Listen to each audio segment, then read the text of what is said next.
Well, I think there's something super interesting going on right now with the Catholic Church and the vaccine, where a lot of Catholics are trying to be like, oh, no, I don't have to get it because, like, religious exemption. And the Pope's like, the fuck? Sir? What? And then you've got, like, American bishops. They're like, no, they're right. They're right. No, they're right. Great schism. Don't talk to Francis. It's fine. We're gonna get another one. Two Catholic churches. Antipope.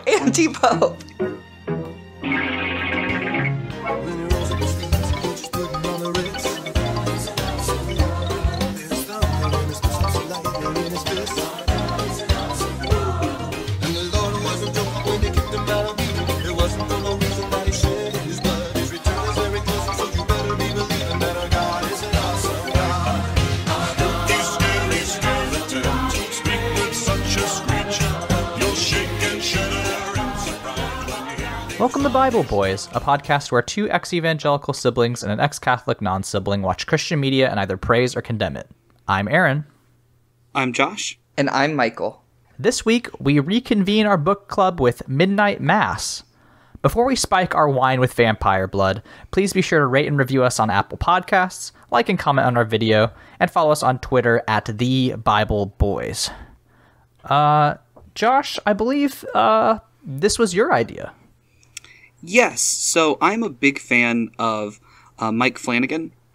His Netflix shows are scary, very, very scary, but just every single time they handle some sort of negative emotion, whether it be loss or family issues, or in this case, religion, in such a beautiful way that it just makes me look past the innate horror that exists around it.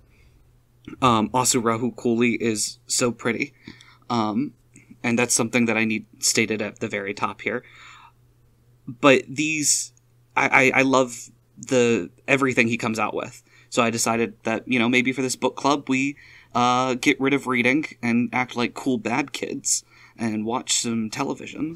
We canceled reading, and still I waited until the last possible minute to do the reading. We knew that happened. Listeners, I finished this show 20 minutes ago. I watched 5 episodes today. So, yeah, very fresh in your mind. We should open, just right from the jump here, that this episode is going to be heavy, talking about death. We're going to mention suicide, miscarriages. There's lots of death. If death in almost any of its forms bothers you, you might just want to skip to the very end of this one and listen to us make joke reviews and figure out what we're doing next week. Yeah, I'll put a list of content warnings in the episode description, but also probably blood, child abuse, endangerment of people, medical treatment. There's going to be a lot of stuff here. But just go into it knowing this is going to be not only kind of graphic, but also this is going to be a little bit different than our normal episodes because we are not going to painstakingly go through the plot. Because we'd be here forever. Mm-hmm. I want to point out that my description of Mike Flanagan as a writer and a director is a man slowly putting a blanket over your face, going, "You're going to die now. You're dying now. That's okay. It's beautiful. You're dying." I mean, it definitely kind of felt like that as the show moved on. Spoilers? Well, yes. Yeah. Yes. I asked it and then went, no, you I didn't remember have what we to. did here. Yeah. The second I asked, I went, yeah. So this show is about Riley Flynn, who kills a woman while driving drunk, and then after he gets released from prison, he goes to this little small island that he grew up on that only has a couple hundred people, and in the beginning it deals with his relationship with the small Catholic church that's on the island, and his loss of religion in the entire procedure of him going to jail and this terrible thing that happened. And while he is dealing with that family drama, the old Catholic priest who used to run the little church there disappears, and a younger man comes to replace him. Turns out that younger man is the OG priest who got bitten by a vampire while in Jerusalem. The priest believes that this is an angel and wants to spread the faith and turn everyone there into vampires. Riley does not like this, and he is turned into a vampire. And there's this point where his old girlfriend, Erin Greene, who has our last name, she kind of becomes the central character in the last couple episodes, as Riley decides that there's no way that he can live as a vampire, so he wants to use his death as a way to be like, hey, everything I'm telling you is real about these vampires. So he commits suicide in front of her by standing into the sunlight. So Riley joins with a ragtag group as they try to take down the vampire and the church that's trying to turn everyone into vampires through the Eucharist. And at the end, almost everyone in the town is either turned into a vampire or killed by the vampires. Our little ragtag group destroys all of the boats. 2 young kids are able to escape, including Riley's younger brother and a woman a young girl who was in a wheelchair who was healed by the vampire magic. And then the vampire is seen flying off into the distance after killing Erin Greene, her last act being stabbing the creature's wings, so hopefully it would die as attempting to fly back to the mainland, because they burnt down all the structures, so all the vampires would die. Yeah, it's a little bit grim. It's a sad one. It ends with all of them singing hymns. Yeah, well, actually, I think that is an important thing. I think the last shot is maybe one of the best in the entire series, because they're all singing hymns, and then as they're all engulfed in flames, it's utter silence on this burning island, and I just think that's an incredible shot. We all know I'm a sucker for those directorial things, so... Mike Flanagan is so good with just removing sound from scenes that they don't need to be in. Yeah, it's very good, especially because that chapter is book 7, which is Revelation, and it's very much like a reverse Rapture, which I thought was interesting. Let's before we get too freeform, let's go through some of the major characters. We'll talk about our thoughts about them, give our thoughts on their arcs, and then we will hit some talking points that we think are interesting and that we liked in the movie, or not the movie, the series, and we'll see where the conversation goes from there. Does anybody have thoughts on Riley? I was not a huge fan of him in the beginning. I just did not find him as a very compelling character, and that's mostly because the type of character he's playing is just wrapped up in grief. And I wasn't seeing a lot beyond that, but once the introduction of Aaron and when they started examining his loss of Catholicism and his refusal to return, I thought made him a very interesting character. It was also a character that I did not mind his death. I did not think, the quote-unquote killing the main character was done for, shock. It just made the most sense. Yeah, I'm going to say something that sounds hypercritical, and I don't necessarily mean it that way.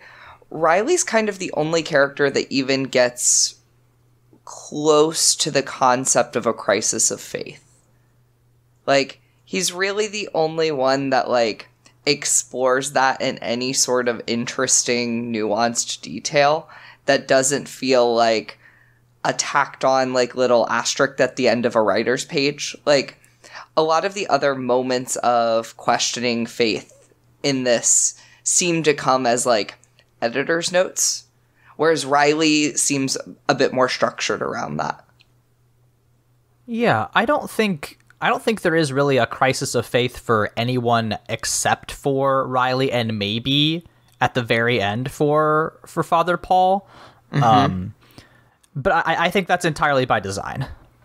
Yeah. You could say that the Sheriff Hassan's son is going through some sort of crisis of faith, but at the same time, that character is a reoccurring character to a side character. Yeah, and I do think we have to put a pin in that because that's a larger conversation. We'll save that for the for once we get there. we get there. Yep, because I just will wanted to mention it derail talking about Riley to talk about this. But no, I thought Riley was like a well-written character. I agree with you that his death really served the plot well. I also think his character arc had just kind of run out of steam. Like, what else was Riley going to do for us? So Riley was a main focus of that essay I wrote, which I'll link in the show notes, but it's called The Possibility of Redemption. And I think that specifically Riley is the character who, you know, he's the main character because he gets a full arc and, you know, goes from being this asshole who killed a woman while he got drunk one night to being somebody who is like, okay, I could live forever, but instead I'm going to sacrifice myself and maybe save some other people in the process. But like, I don't want to kill anyone anymore. And I just think that Riley's arc is, while it's a little bit, you know, standard, I do think it kind of encompasses what Flanagan is trying to say about the themes of redemption and forgiveness in this program, right? You know, at the very end, he is seen being given forgiveness by the woman he killed. And I mean, I think that's as explicit as you can be with your messaging around a character. And like, you know, we can have a conversation further about like whether or not it was earned, but I felt like, you know, I very much liked where Riley ended up, and I am glad that he didn't stay longer because what happens is when he gets attacked by the big vampire at the end of episode 4, I was like, oh shit, I didn't feel like his arc was over, because like, you know, there was still something going on with him, but I feel like they wrapped up by being like, okay, Riley is able to earn his forgiveness by, you know, making a choice and being like, okay, no, I need to try to help people. So I liked Riley, but, you know, not my favorite character, but protagonists rarely are the most interesting people in a story. Agreed. I do want to make 2 quick points. The first one is that I absolutely adored the reasoning for his departure with Christianity. It was, he pretty much said, I went looking for God and I couldn't find him. And as someone who went to college, and as I have made the joke many times, I could have a religious study minor, but I just didn't fill out the paperwork. I also looked for God in a lot of places. The anger from my 2 older brothers here.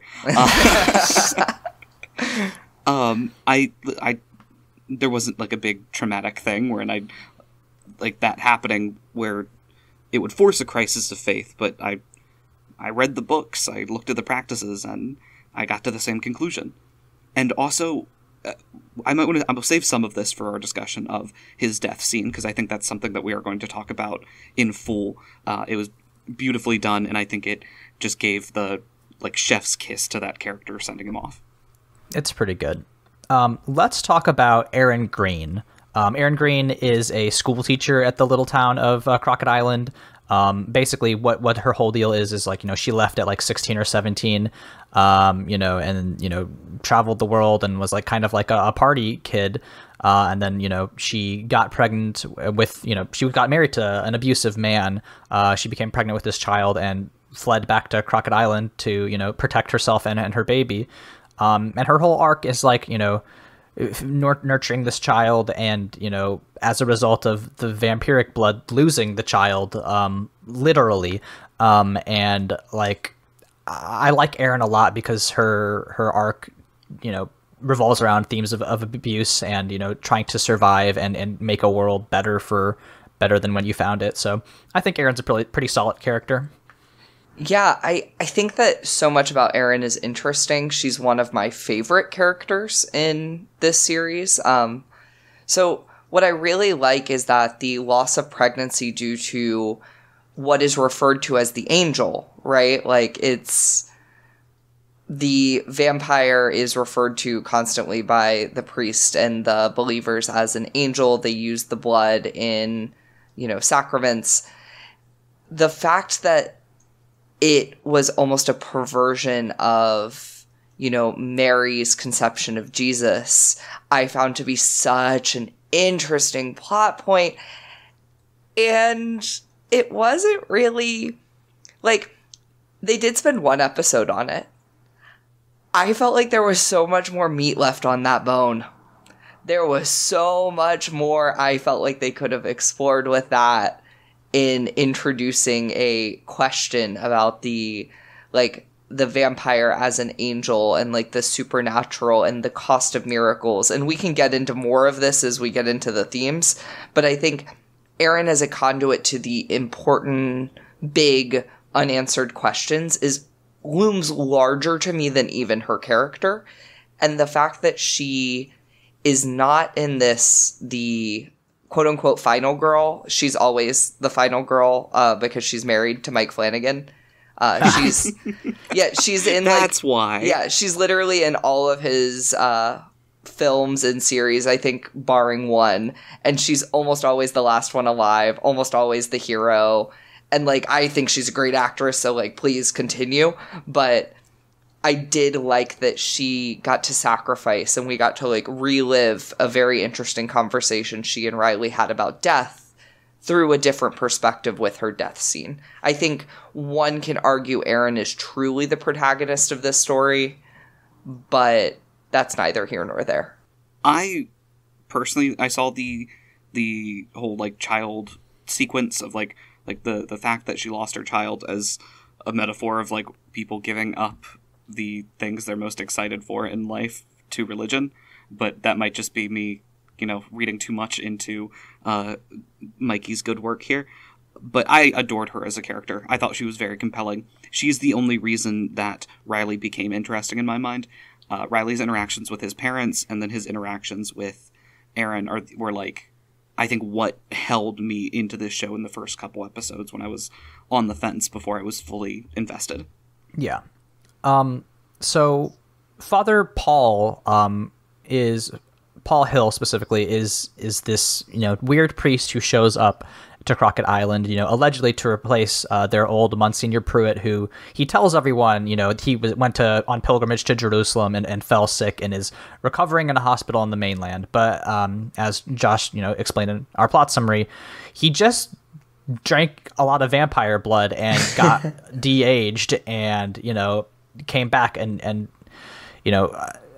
I think that Father Paul is a pretty... the guy who plays him, let me find the actor's name, Hamish Linklater, does a great job. I think that there's a lot of, like... He plays Father Paul as, like, charming enough, but also, like, weird in the way that, like, if... Like, I got very strong, like, this person has been to seminary vibes from him and, like, doesn't quite know how to interact with people outside of religious context. And I thought he did a great job of that. But, yeah, I think that Father Paul, as a character, I don't think that his motivations are especially interesting, but I do like the way that his character is deployed, and I liked a lot of the stuff he did, even if I didn't think it was, like, the best part of Midnight Mass.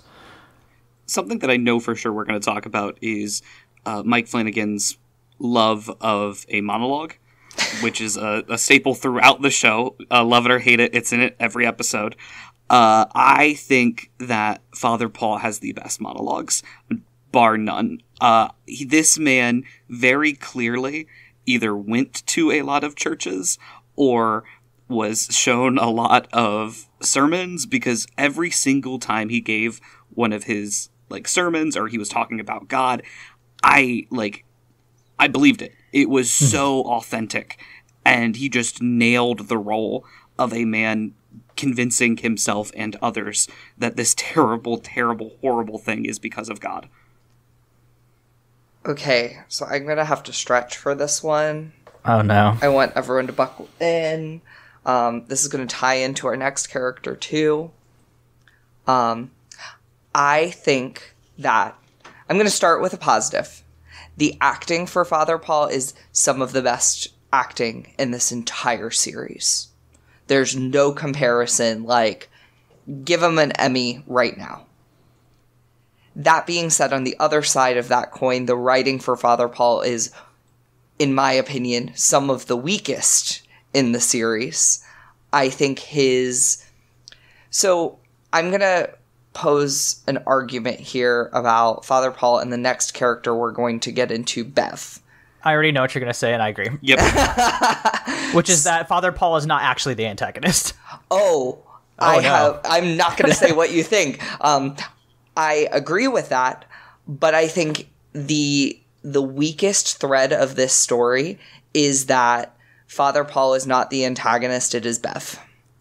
Because it sends a message that the abuses of a man in power are not the actual villainy, but it is the execution of them by, like, the people underneath them and people with nominal power but no actual power. I think the way to salvage this is if you swapped Father Paul and Bev's motivations for why they're doing what they're doing. Their characters both become immensely more interesting.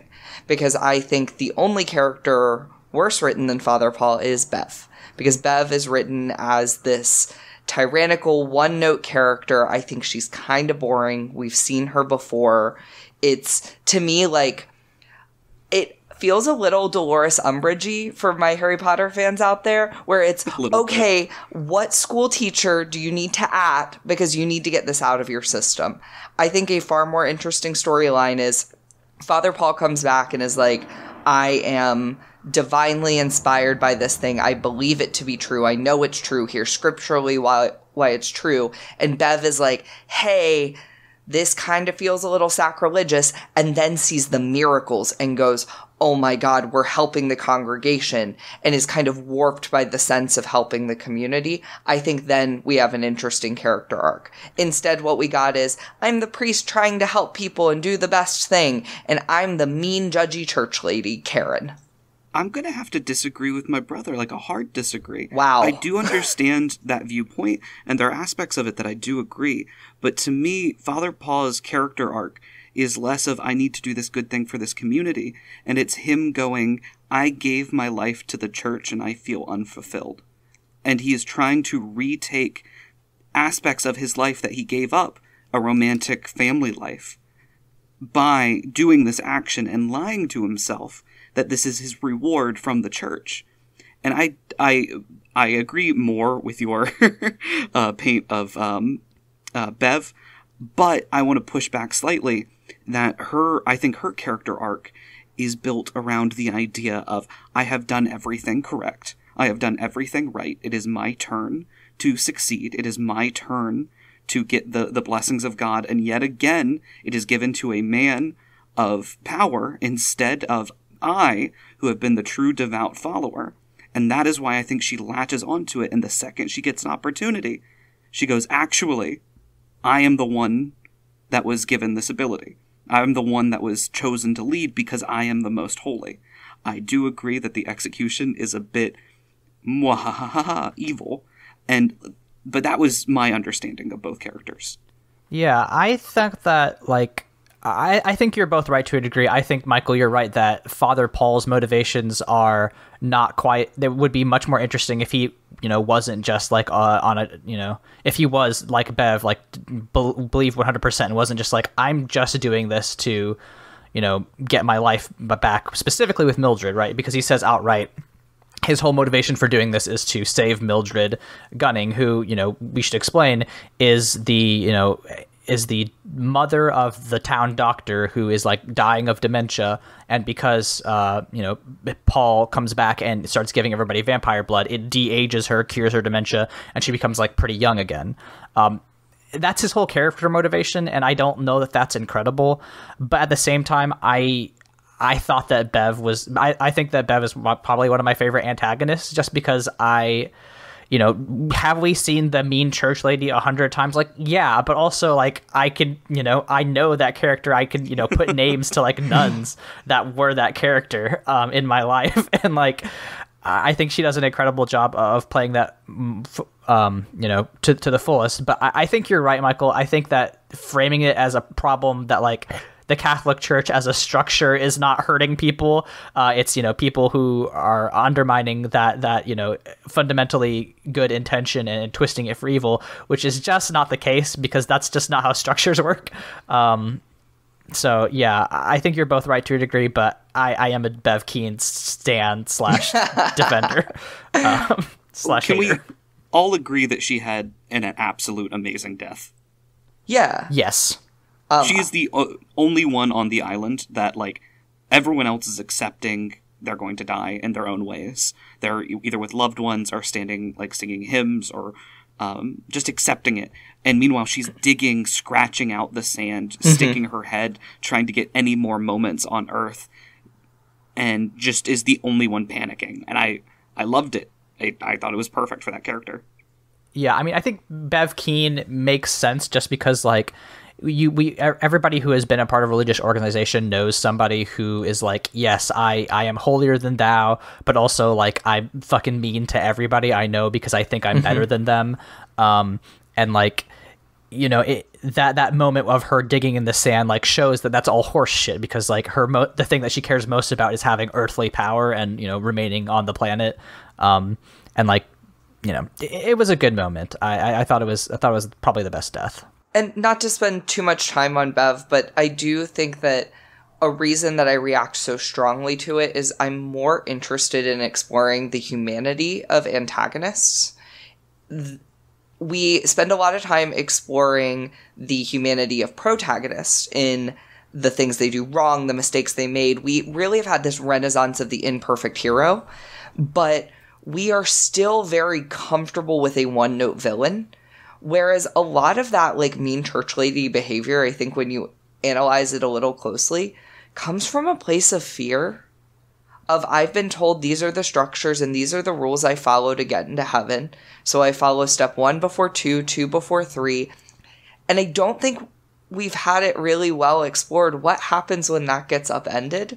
And I kind of feel like that was presented in front of us on a platter, and then they went, no, we're going to make a Karen. We're going to make a Karen. I still, like, I again, don't mean to push back too hard against this, because I don't think you're 100% incorrect. But one scene stuck with me, and that's where, I believe it is when Riley is, like, captured, and they're, you know, feeding him blood.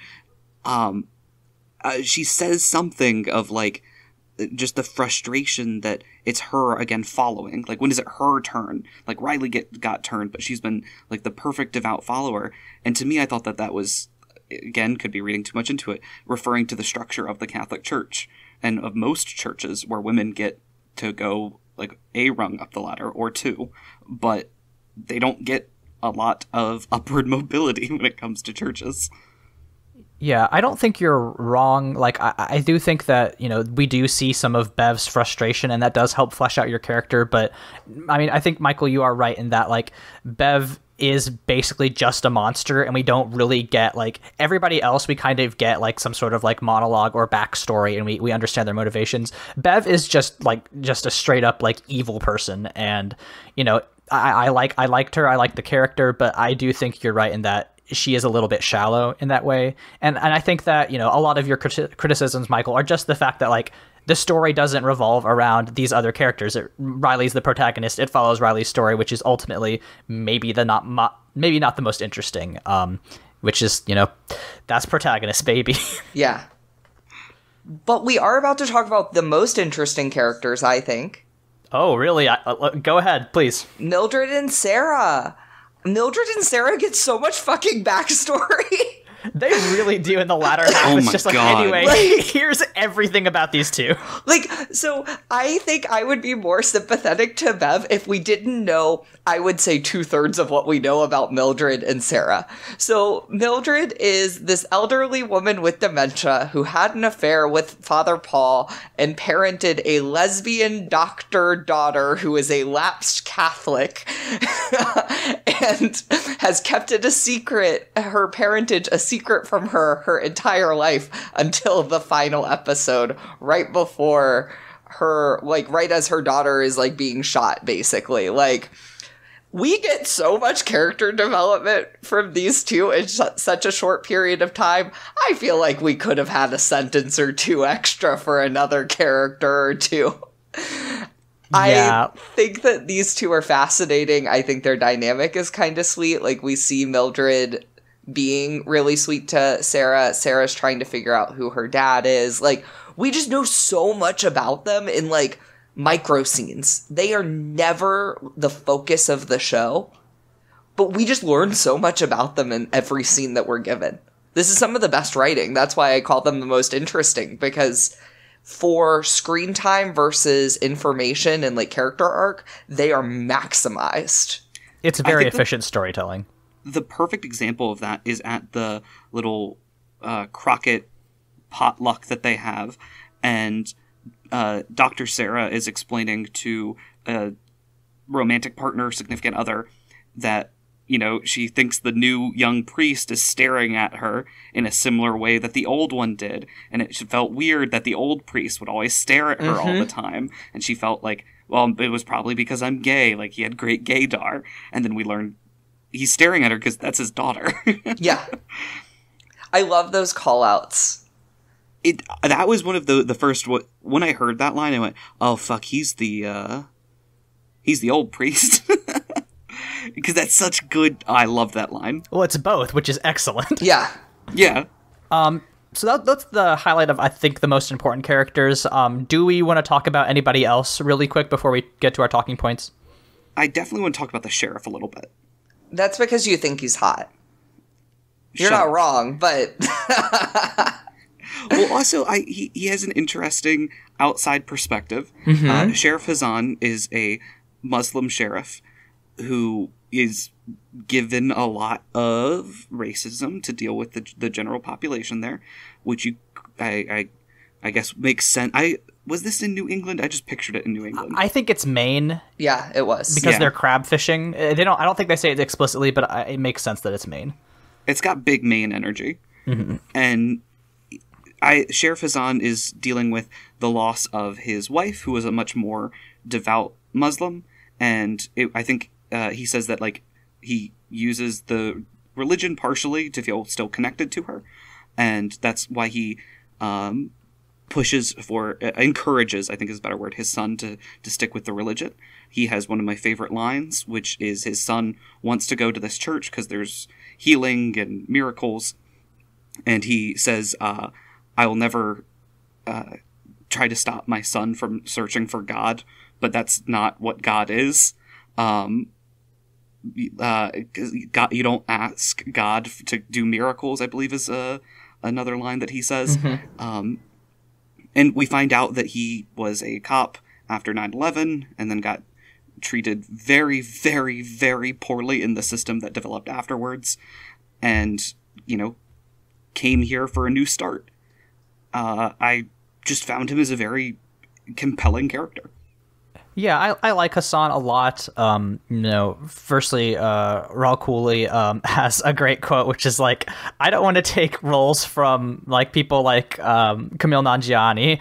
I want to take roles from people like Chris Pratt, which like I think rules and immediately endeared him to me. But like, yeah, I mean, it is important to, you know, his whole character is like, you know, I am a Muslim and I'm raising a Muslim son in a very Catholic, very white, very small town. And like, I do like the ways in which he is portrayed and the ways in which he is like, you know, his own struggles with faith parallel a lot of the other themes. Like, you know, he talks about how he doesn't, you know, put stock in miracles because like, you know, his wife died of pancreatic cancer. And like, you know, he was like, it doesn't make sense that like, you know, she would die, and then like, you know, other people would get to live. And that's a theme throughout the show is like, you know, why are some people dying while these other terrible people continue to subsist? Yeah, I liked it a lot. I think his dynamic with his son is certainly the most interesting part of that aspect, because otherwise it's just like, you know, good brown person shows up in a place and has to endure racism, which, you know, is a fine character, but like I wish that we were doing more of that. But, you know, I thought it was important that his character was included.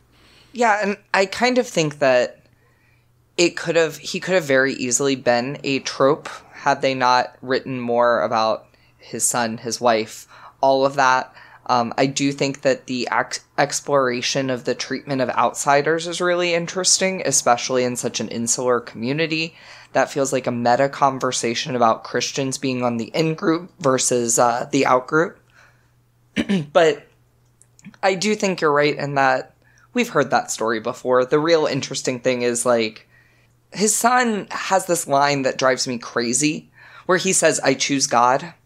I think that makes 100% sense because Ali is like 13. Yes. He is being indoctrinated into a Christian cult, and that is like absolutely, it's some God's not dead shit that like is 100% like what a kind of religious fanatic cult would encourage.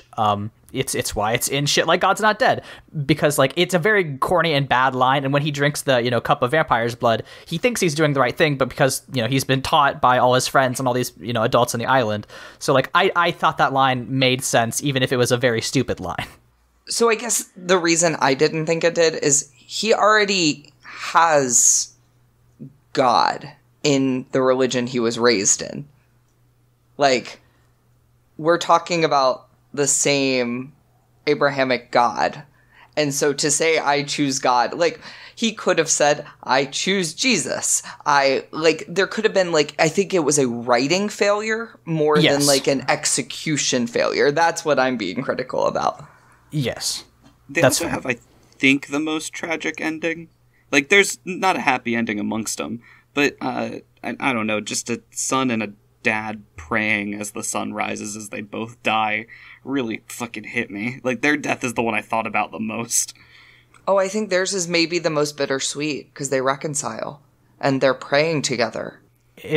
I liked their deaths the best because it was very much like, okay, Ali breaks out of his brainwashing, reconciles with his dad, and they also just get screen time. They are paired with Bev Keane, who in her final moments tries to hide from her fate, whereas they just kind of accept it, and in their own way, and praise God in their own way, and like that's kind of beautiful. So like it was it's heartbreaking, but I think Flanagan does good by them, so happy about that. I think they and Aaron arguably have like the most poetic like deaths in the entire show, where it's very like something kind of sweet, and like Flanagan really does explore in his work, especially the Haunting franchise, which I would argue this is a part of because it's a Netflix made series. He loves to explore that like you shouldn't shy away or run away from death, as human as that is. Like, it's just gonna happen to all of us, so we need to make our peace with it now before we're, like, faced with it up front. And I'd argue that's his whole thing. Like, if he has one, like, connecting thread, I think it is that death is okay. Like, that's, I think, the connecting thread. For the Haunting series, yes. I think in this, too. I think a big part of this is okay I just said this is part of the Haunting series. I mean, like, that is not something in Hush or Oculus. I have seen other works by him, and haven't seen those. Neither one of those are plots. Oculus does lay a lot of groundwork for, like, the family and, like, some of the haunting things that you'll see. But, yeah, I'd say that from Hill House, Bly Manor, and then Midnight Mass, that's very thematic. All right, so we're at about the 40-minute mark. So let's take the next, hopefully 40 minutes or less, and hit our talking points. Who wants to bring up something they want to talk about first? I want to talk about the Riley death scene. Please. So to paint the picture, Riley has been gone for 24, 48 hours. Aaron's been trying to find him, and eventually he shows up and asks if they can go take a boat, and they just kind of, it's the middle of the night, they row the boat all the way until they can't see the island or anything, and he tells her the story, how he got turned into a vampire, and then she does kind of think that he took her out there to kill her, which, yeah, because, yeah, guy, and he, is like, this will prove it to you. We get to see his death from his perspective, which is where he sees the woman that he killed in the drunk driving accident, and she, like, guides him to heaven, which I will have opinions on in just a sec. And then it ends with, I think, the most frightening part of the entire television, which is just Aaron screaming as his entire skeleton engulfs in flames. And that's where the credits go. No music, screaming, just screaming. I thought the screaming over the credits was scarier than anything we watched this entire spooky season. I just wish it had picked up in the next episode, because again, having mainline to this, from it to go from the screaming in the credits to abruptly Aaron just calmly facing it, I went, oh, all right, I guess we're done with that. I would have just liked to transition. But that's because of how I watched it. That is no knock on Flanagan here. Before I get into like my opinions on the scene, I also want to point out that Aaron and Riley have a beautiful conversation about what they think happens when you die. And he says that he thinks your brain is just filled with chemicals and you like see things from your past and you're given that one last explosion of happiness before you go. And that's what I think, like Mike Flanagan, I think is literally saying that that is what is happening. The thing that Riley wanted the most was to forgive himself. And I think this is less of the spirit of someone coming down and forgiving him. I think this is him forgiving himself and then going. See, I touch on that in my essay, but I have the opposite read, which is like, I don't think that Riley ever forgives himself. I don't think the narrative ever really wants us to forgive him, except at this moment necessarily. I don't think it's forgiveness is what we're asking for here. I think it's, Riley accepting that like he did a bad thing, and also, redemption is not a singular act. It is something that you have to keep working towards. And like, even though Riley does literally, go out in a blaze of glory, I think we see throughout his, arc in the show that he is always constantly trying to work on getting better. And that's why I feel like this bit is earned, even if it is a little bit like, one final glorious moment. I feel like all the stuff building up to that kind of allows him to have this final resting moment. And I don't think that this particular scene would work nearly as well if it were framed as a different branch of Christianity than Catholicism, given the Catholic Church's relationship with suicide and the fact that Riley finds redemption through the ending of his own life is very poetic and very on the nose. Wait, do y'all not have the suicide insta-hell rules? It is like a huge argument in the religion that we were, in the like branch of Christianity we were raised in. I would say it's almost 50-50. Yeah. Like down, like not even different churches, like in congregations. Like in the same church, you will have like 5, MAGA hat wearing arch conservatives all like arguing over whether or not they think suicide sends you to hell. And it's like 2 yes, 2 no, 1 maybe. It's very interesting. Yeah. It like cuts across like all the other sorts of like ideological like, consistency. Yeah, that's like I think one of the big ones of like conversations that are going on in churches. That and how many angels can fit on the top of a pen, but that one's classic. That one makes me fall asleep. But this is the scene that made this show for me. This is the show. Like, that entire sequence, just trying to put myself in Erin's shoes of her losing a lot in a short amount of time. And then her going... The last half of Midnight Mass is just Aaron Greene's no good, horrible, very bad weekend. You know what it is?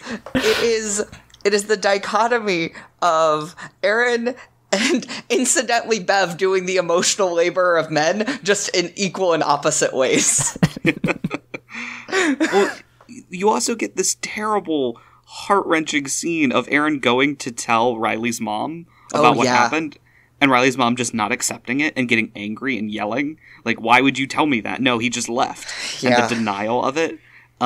We didn't need to talk about his parents because his parents were Catholic boomers. Mm-hmm. Picture that. You got it. But that's what they needed to be. That's all they needed to be. Yeah, I think that is the perfect example of a one-note character because they didn't need to be fleshed out anymore for the plot. And they got, like, I would say that they're, like, 1.5 dimensions. Yeah. And I was very happy with that. But yeah, I just wanted to talk about that scene. I loved it. Michael, do you have something you want to talk about? Yeah, I want to talk about all the blood. So I think that it's they took the whole, situation of wine turning into Jesus's blood so literally and so textually, and I actually think this is a beautiful conversation about textualism when reading the Bible. And I think that it was it might be the most biting criticism we get.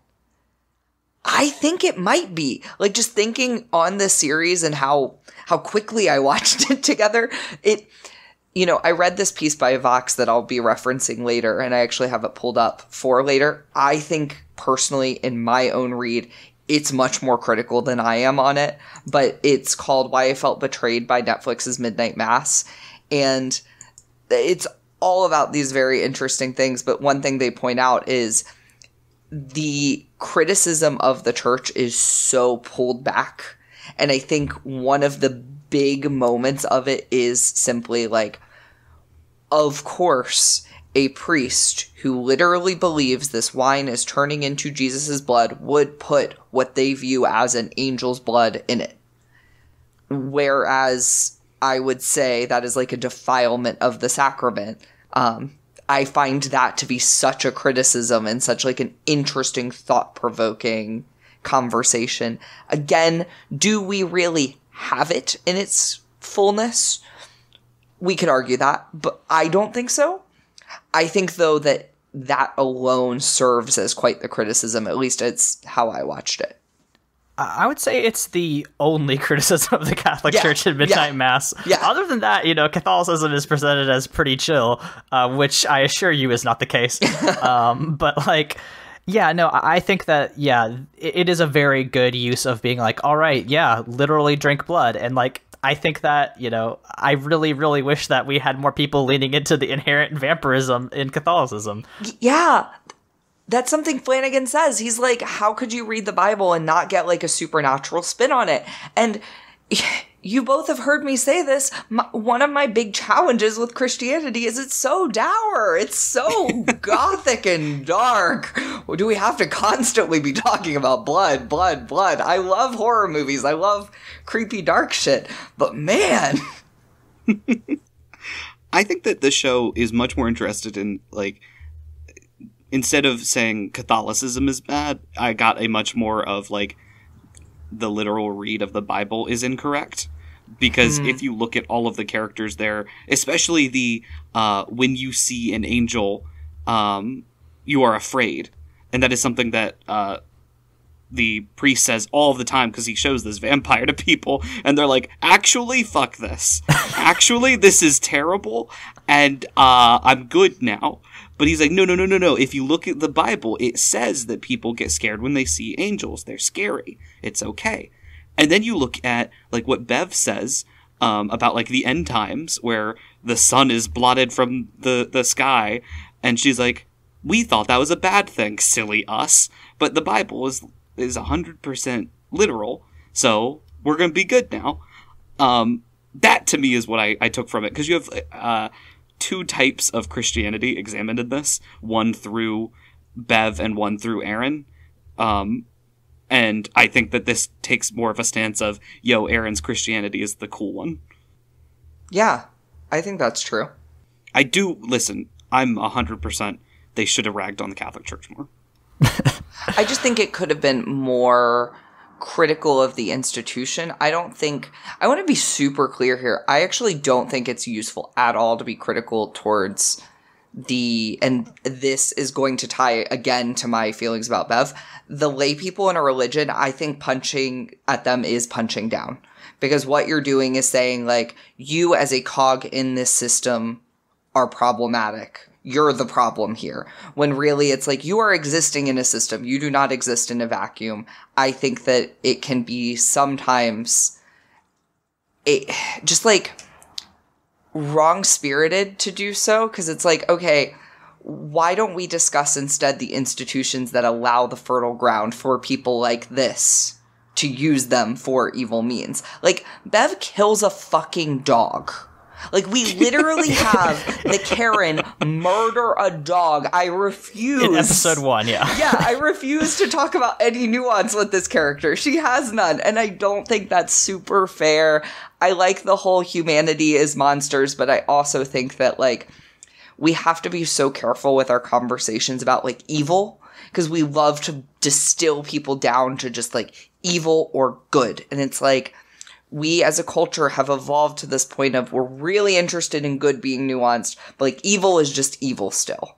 And it's not the case, right? Like, we've seen a million situations of someone that we would societally define as evil doing something that is inarguably good. Here's the thing. I don't think you're wrong, and also I 100% understand why Flanagan is making this point. Because as, you know, somebody in Flanagan's position as a, you know, lapsed Catholic who, you know, has a lot of anti-institution of the church feelings, you know, when I was writing that essay about queer people in the Catholic Church, I felt the same thing, which is like, why don't more, you know, people who are, you know, queer in the Catholic Church leave the church? Right. And that's not really fair, because we've all been in that institution where we've very firmly believed in a religion and in a system, and it is, you know, nigh impossible to break out. But, you know, for whatever reason, Flanagan did. And, you know, so did I. And, like, I get the impulse to want to criticize other people, which is like, you know, why don't you just see that they're using you? And, you know, why can't you just break out of that kind of thinking? So, like, I think you're right. I think we still, you know, we do need to be very careful when we criticize institutions and big religious hierarchies. But I think Flanagan is in the wrong when he is punching down here, because, like, it's not just all these dumb hicks out in Crockett Island can't, you know, see past their faith.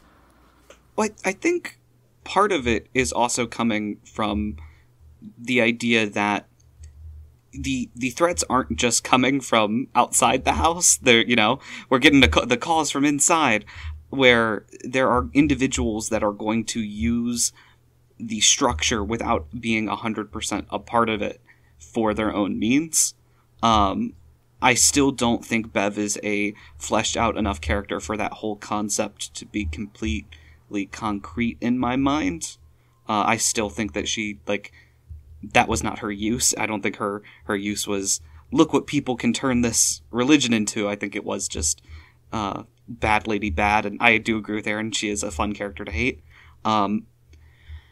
Yeah, I find that very interesting. It would have been, they should have just made the vampire the Pope. One change.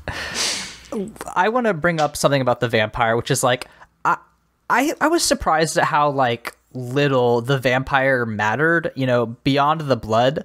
You know, there was very little, like, exploration of what the angel / vampire, you know, was whole deal was. Like, we didn't even get speaking roles from it. The only indication that it is sentient at all is when it comes into the, you know, the rector, not the rectory, but like the church, the parish hall, and like Father Paul is just like, hey, you know, where have you been? And it holds up a finger and like shushes him.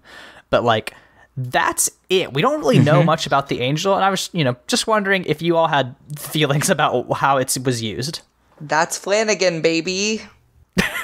That's how I feel. Like, he's not really interested in having these meta conversations about the supernatural he introduces. He's more interested in having those meta conversations about humanity. Like, so a lot of my criticisms of Flanagan come from, I think we kind of see the world kind of similarly in a lot of ways. So I'll give you a few examples.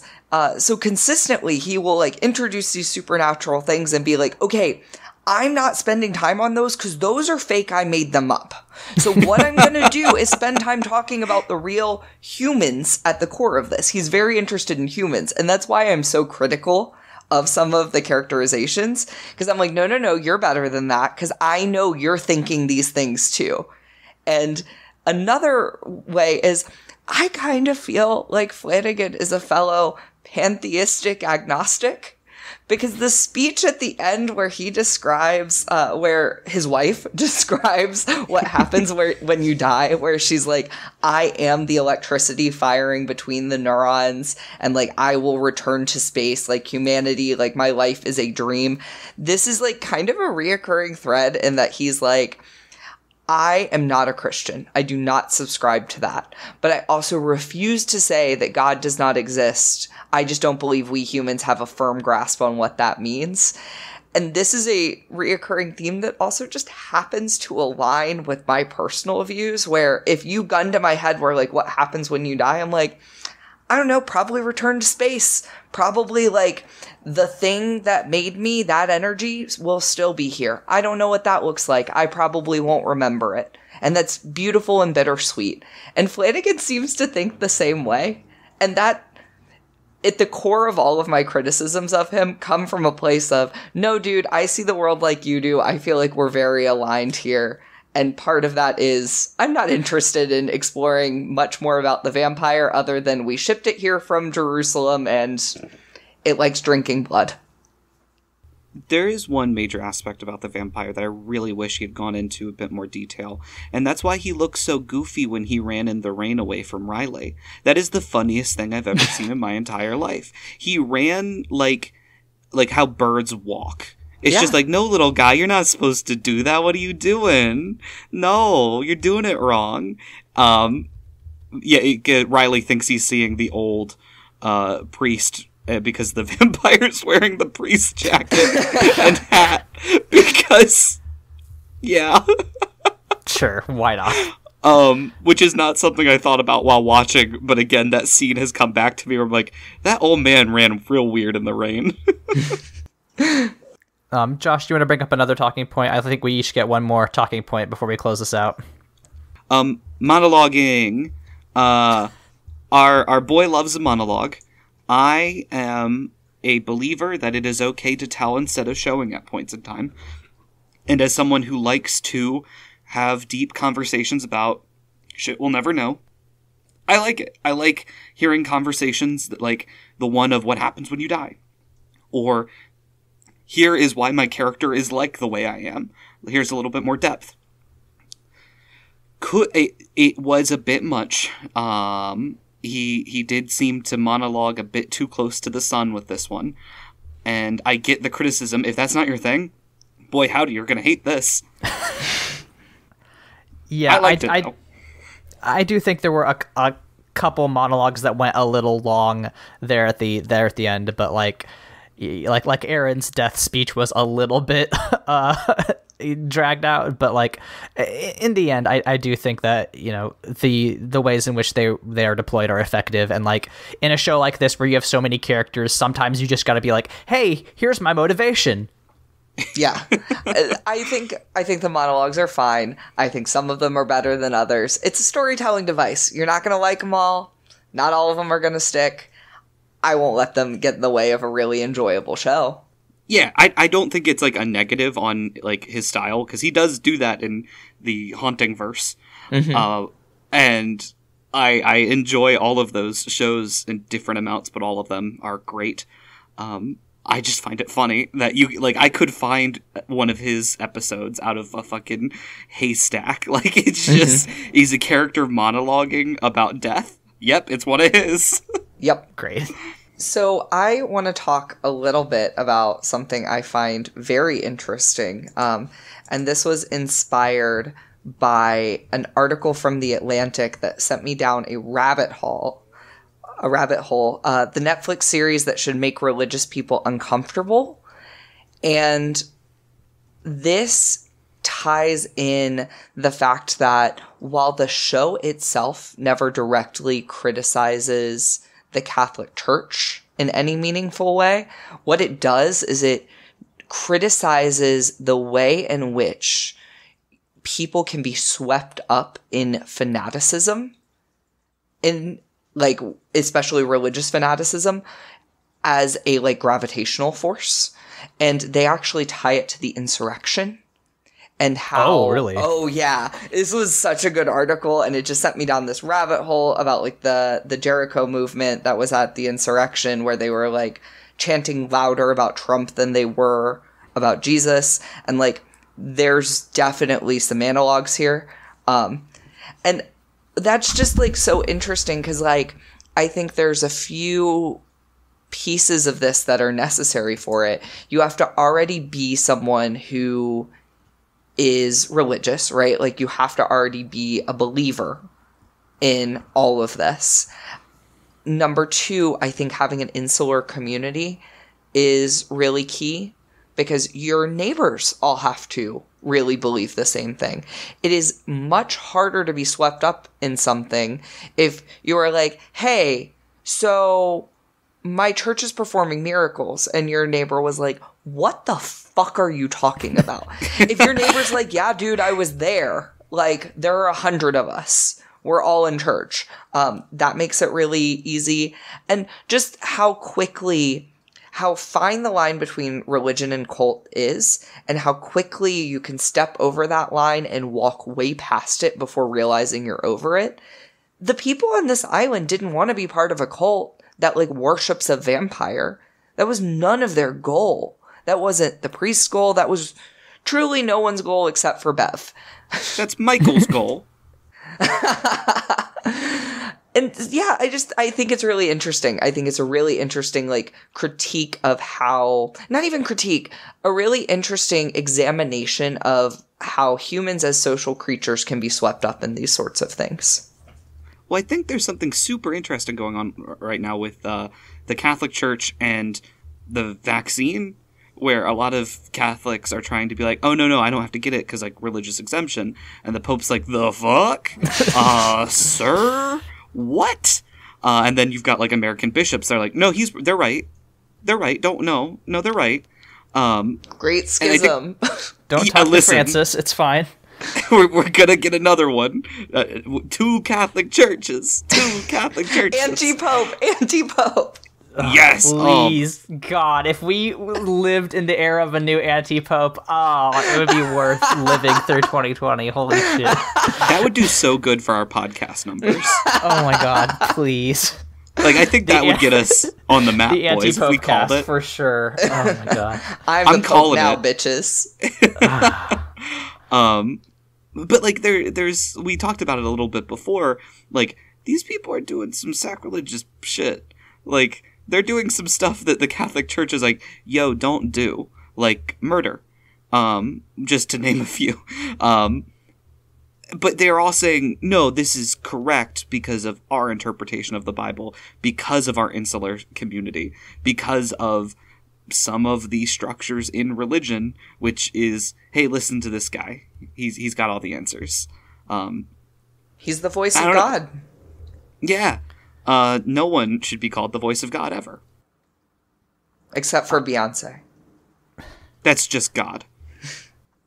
I think that your point, Michael, ties into the one that I was going to bring up next, which is like, there is a very strong, like, conversation going on throughout this series about the role of faith in keeping hope alive. And like, that is ultimately what happens to Crockett Island, is that they are so desperately in need of hope that when it is finally given to them, they like go all in and become this fanatical cult. And like, I really like the take that Flanagan gives, which is like, faith is not inherently bad. I like we said, wishy critique structures and institutions more, but like, I don't think Flanagan thinks that believing what Catholics believe is evil necessarily.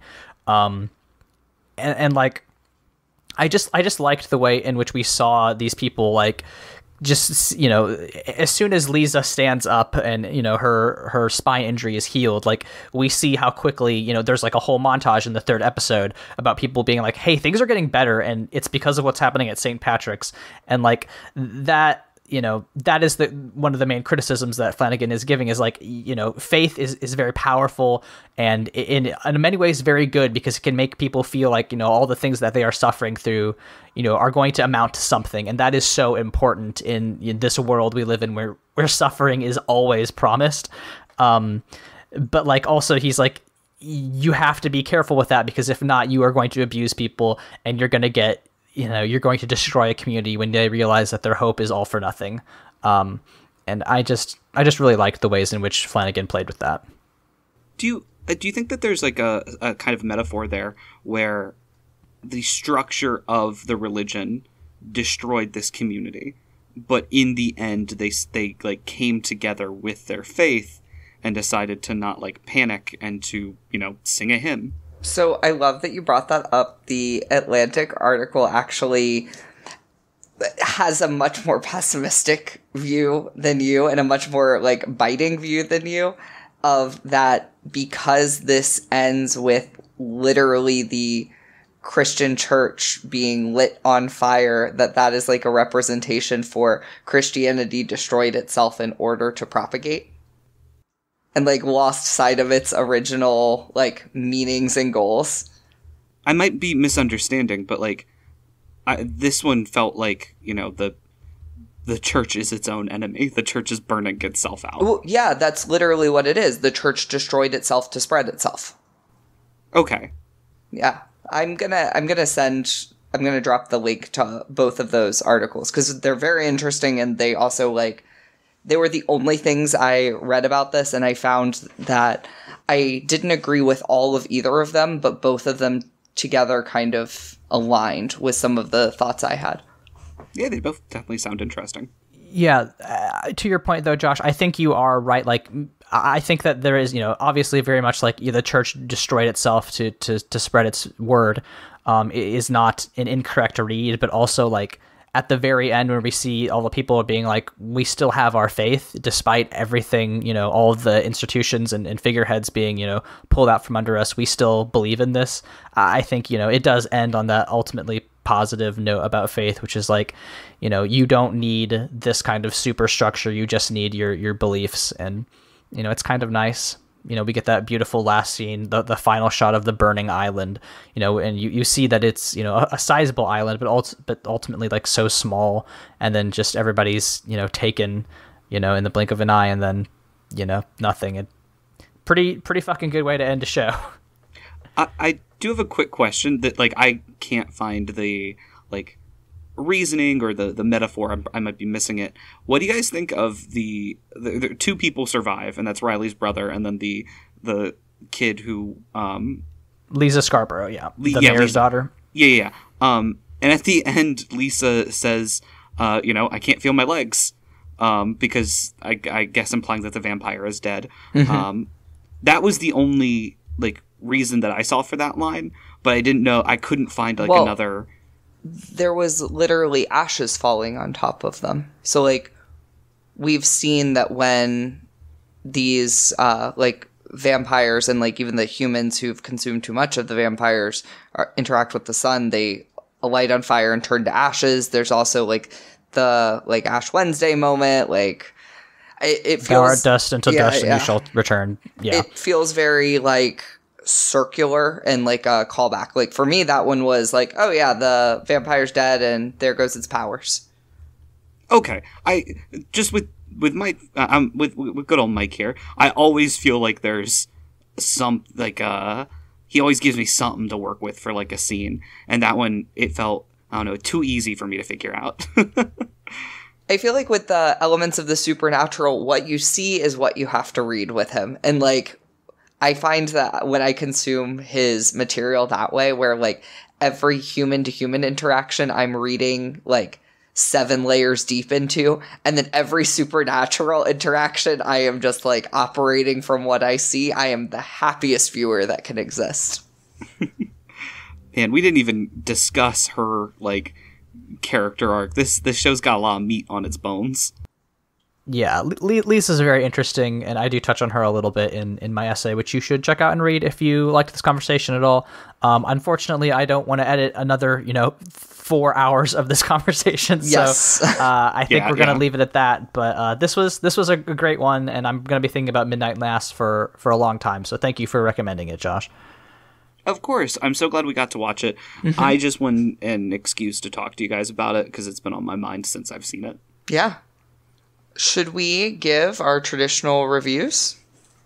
Suppose so. I'm going to give this one a terrible hickey after a wild, wild night in Jerusalem.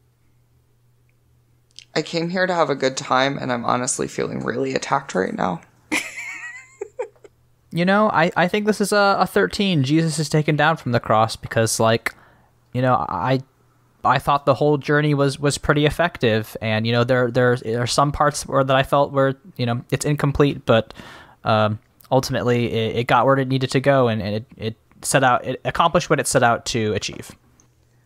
I'm gonna give this one 3.5 out of 5 roasted vampires because it was satisfactory, fun to watch, albeit I'm left with a little bit of emptiness. I could have had a little bit more from that. Now that we have completed our spooky season, it's time to put away the ghosts for another year. We're dusting up our cobwebs, and we're getting back to our core competency, which is to say, watching God's Not Dead movies. Next week, we will be watching God's Not Dead 4. Can't fucking wait. I will text you all sometime on like Thursday or Friday with the fucking PureFlix password, so we can get our week-long trial and then immediately cancel it. Are you guys excited for this to be more bleak than anything else we've watched this month? It's gonna be so bad. It's gonna fucking suck. You guys I can't wait. How Reddit moderators reacted to when the Joker came out? I'm gonna be 10 times worse. This is my movie. Oh god. This movie is going to turn me into Pastor Dave. Oh god, you're gonna get bad highlights? Oh god, I hope so. When we are not threatening each other with terrible Christian media, where can we be found on the internet? I'm at Greene History on Twitter.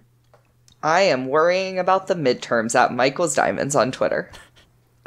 I'm at AaronSXL on Twitter, where you can listen to me talk about health policy and tabletop RPGs. You can listen to the other podcast I do at Mortified Pod, where me and Layla also did a vampire thing this week and watched the 2004 Van Helsing, which was quite the whiplash from finishing Midnight Mass. I'll say. What do you mean? I feel like they both dense. have beautiful artistic tones. One of them does have Hugh Jackman, which does help quite a bit. I'll say that. And of course, I will link that essay I wrote about Midnight Mass in the episode description. Well, listeners, if you are just terrified over the prospect of us revisiting the God's Not Dead franchise, just remember that it is okay to cry, because even Jesus wept. We'll see you all next time.